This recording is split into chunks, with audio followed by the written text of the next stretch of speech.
We had a very young man, the syringe wasn't even a quarter of the way in, and he went blue immediately. Losing a lot of people with this stuff, you know, it's young ages, you know, 16. My son was only 26 when he died.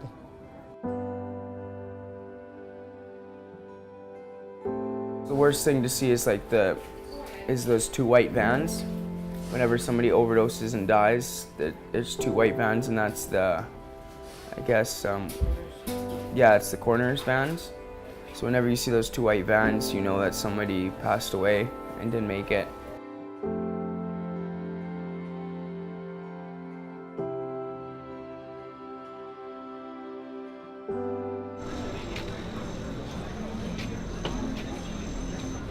We have this market here, it's on Hastings Street, and behind us in the alley is people hang out there and use drugs. So, you know, we're out in the open, we have a market, the market's for homeless people, it's for people to make a little extra money. We're outside, we're here, and so people come running to us if there's any emergencies. And we'd hear people yelling Narcan or overdose. So we made sure we had a kit, but it was always that panic, you know, where's the kit? Did someone move it? Did someone use it? When I open it, is it going to be empty? As there was more overdoses in the neighborhood that we were experiencing, we were needing to become way more organized with our approach, just to make sure that we have extra, because there was so many overdoses happening. And then when Janet, her son died, and it just brought it home.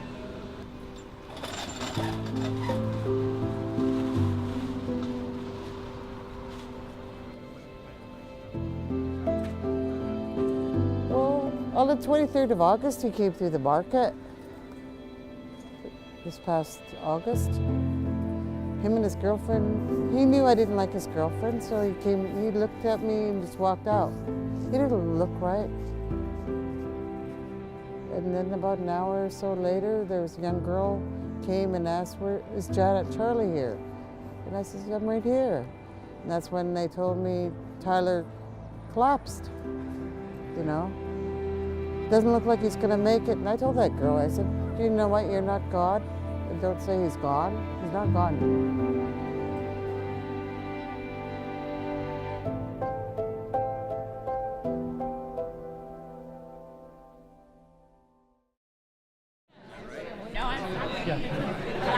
Last time they stopped it.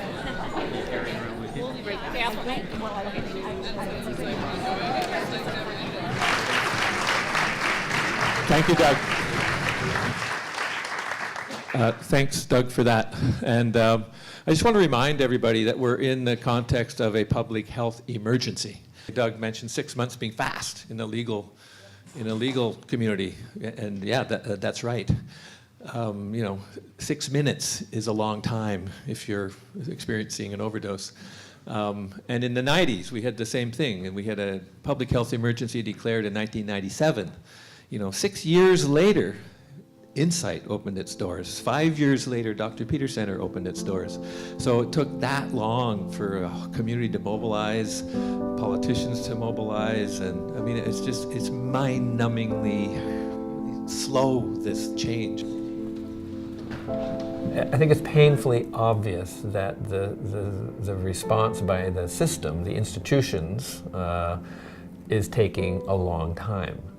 So while that response is being organized and coordinated inside, you know, 3 levels of government, along come Sarah and Anne and set up a tent.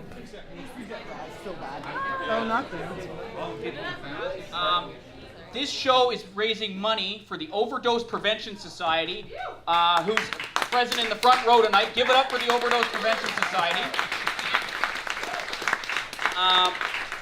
And the money is being raised. The Overdose Prevention Society operates what are called pop-up safe injection sites on the Downtown Eastside. So basically, these are safe injection sites that are not government sanctioned. Therefore, they need voluntary contributions to operate. Jess, do you know what a safe injection site is? Okay, well, anyway, basically a safe injection site, for those of you who are pretending you don't know, is a place where you can get high and not die. a person would come and say, would you witness me so that, you know, in case I have an overdose? And so we said, yeah, of course we would do that. So it just sort of grew into a table, tent, chair, and a person watching. And then, it, you know, people started to feel more comfortable with us. It's unsanctioned, which means it's illegal. The first press I think we got was the Vancouver Sun had an editorial saying we should all be arrested. I was very pessimistic and I was really upset. I figured if we started anything, they'd make us shut it down. In the past, Vandu had been forced to close down an injection site by Vancouver Coastal Health Authority and an injection van that I went and set up. That stayed with me for a long time, that terrible feeling of having to tell 50 to 100 people to go in a day to go in the alley and use their drugs. It was awful. And so I thought maybe the same thing would happen to us, and it didn't. Someone asked the police, you know, well, what are you going to do about this? And they said, well, that's a health thing. It has nothing to do with us, right? That's a great response. They're absolutely right. Here are a bunch of citizens out in the back alley trying to save some lives with some naloxone. And really that's all they're doing. They are being available, they're lifeguards. 1, 1,000, 2, 1,000, 3, 1,000, 4, 1,000, 5, 1,000, 1, 1,000, 2, 1,000, 3, 1,000, 4, 1,000, 5, 1,000. Now while we're doing this as well, Dan is going to have his naloxone kit. Going to fill the syringe with 0.04 of naloxone, and I'm still bagging the whole time as he's doing this. Now if the client now hasn't got up and is still showing signs that she's not breathing, 4 minutes after we've started this, after the first injection, then Dan will do another injection, and we'll keep doing that until the ambulance and paramedics get here. The person's dead by now. Still popping in. You get this mask on somebody, so there's an overdose, someone's down. It should be. The protocol is Lee or Dave immediately is notified. They need to be in charge of the overdose. When this mask is put on, am I doing this right? Chin at the bottom, this way. Holy fuck, I can't look at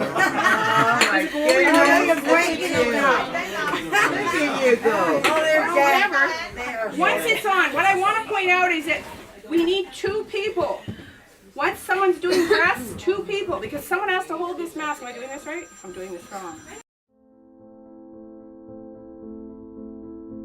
We opened on September 20th. We opened 12 hours a day, 7 days a week, right off the get-go. Just the heroic effort of the people who were volunteers at the market, who then would volunteer at the tent, and then we'd recruit a little bit from the tent. People taking care of each other. We can train everybody in the community when they come in. They can be trained. They can also work here a shift. They know how to use Narcan, then anyone can work a shift here, and I think that makes this place really unique. I've been here since before Christmas. That we're seeing more people now that we do have power and we do have heat. You know, I dress in layers. A lot of people aren't so fortunate because they don't have all the things that they need to dress for retirement. Even though when I'm standing outside, I'm hot. Yeah, you're hot when you're outside? You gotta pull it again though. Okay, you're not gonna look foolish, but you know what? Everyone has to look foolish one of these days. You didn't get it. Let me do it myself. Let me do it myself. You have no idea. No, I got this one. Those don't, but I keep that for the next one. Thank you so much. We don't judge people for what they do on their own time. For myself personally, like, I come from the background where, yes, I did work with drug addicts. I am a drug addict myself. I see a variety of different people come in to help out, whether you're a drug addict, an alcoholic, anybody for that matter. You know, it could be grandma, for all I know. When they can talk to somebody that's not got a background degree, or they can talk to somebody that has a degree but has been through the experience, and that's half the battle. For the majority, I would say it's a good thing. It's extremely helpful to have people that live here, that know the area, that know the land. It's important. If it's a bad thing, they know where you live. So, you know, it has its perks, but for the majority, I would say it's a good thing. You kind of win over people as they are very skeptical of you. You know, drug users think anyone who does nice stuff is either a Christian, a cop, or a crazy person. So they, I don't know, I think we're the crazy people, but anyway, eventually you kind of win them over that you're not up to something.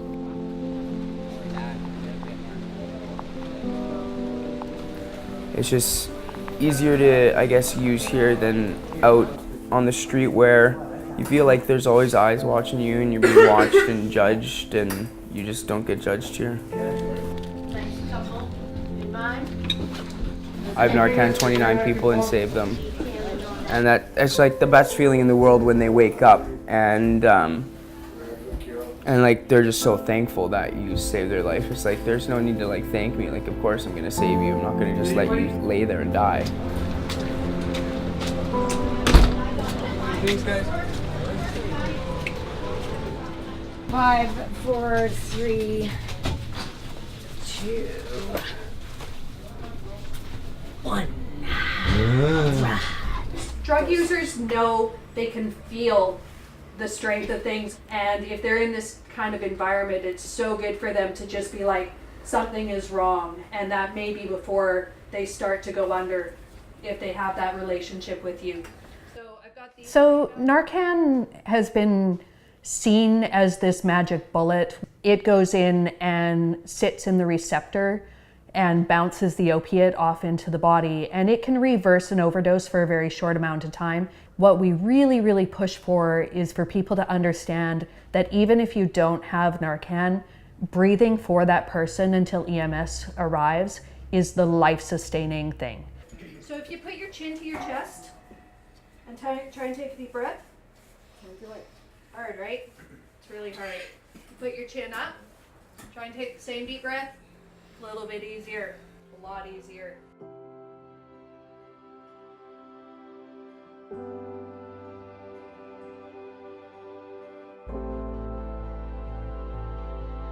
September went by, October went by, and then in the third week in November, this very pronounced change occurred with the number of overdoses. And there was word all over the street, and that's when I think they felt they really were sort of lucky that we were there. There's got to be a better solution than a tent in a rainy back alley in the long term, but there's certainly, it might be part of the solution for a long time as we build more treatment programs or other types of institutional responses to this disaster. So this is the beginning of a memorial project, and it's been put on the 1-year anniversary of a public health emergency. So it's very unsettling to not know which of your friends and neighbors have died. And I think it's adding to the grief of people in this neighborhood. And I think it's adding to the overdoses as people lose hope and become more reckless with their drug use. We're so grateful for the people with the naloxone kits, and we keep treading water amidst people overdosing.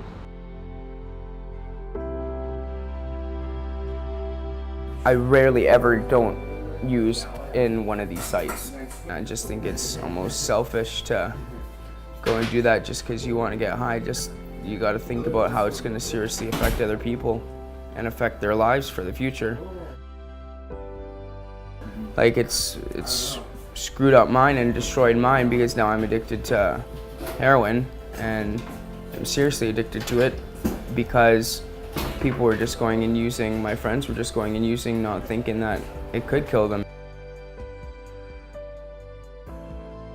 What's been lost in this crisis is the well-being of the de facto first responders. When you have reversed a really difficult overdose or had a negative outcome of an overdose, and then you're just left to sit with that, people in this neighborhood are giving their time, giving their emotion, giving their own well-being to keep their friends alive. And that's one of the most difficult things, I think. You know, it's that you see the most vulnerable people being treated in a way where they don't get the proper medical care. People all want to live a life with family, friends, you know, some way to contribute in society, some way to be accepted, and with medical help that helps them so that they can, you know, feel better without having to be homeless and having to be searching for something to make them feel okay. How many people in the audience knew all about heroin-assisted? No. How many people in the audience didn't know anything about heroin-assisted treatment when they came in the door tonight? That's within reach in terms of a reform, adding prescription opiates to the treatment regime. I think what's needed more than that, in a way, is just access to prescription opiates. And until we see less people dying, then we're still feeling that there's not enough being done, and not a big enough deal is being made out of it. It's just being brave enough for governments to be brave enough to take the steps that are needed. Yeah, watch that window blow your way. Well, I'm a drywaller, so I'm used to this. Oh yeah, nothing for you. Rock and roll. We will not go quietly. Let's go. Marching up to freedom. They say drug war, we say no more. They say drug war, we say no more. They say drug war, we say no more. They say drug war, we say no more. I also want to acknowledge all the unsung heroes in our community who are doing their part, and yet the sirens still call. More must be done, so I ask you to question yourself. How can I help? This is one of the first fentanyl deaths. Yeah, and then they'll hang them on the trees after the party. Oh, that's what we're doing, okay. That's what I heard.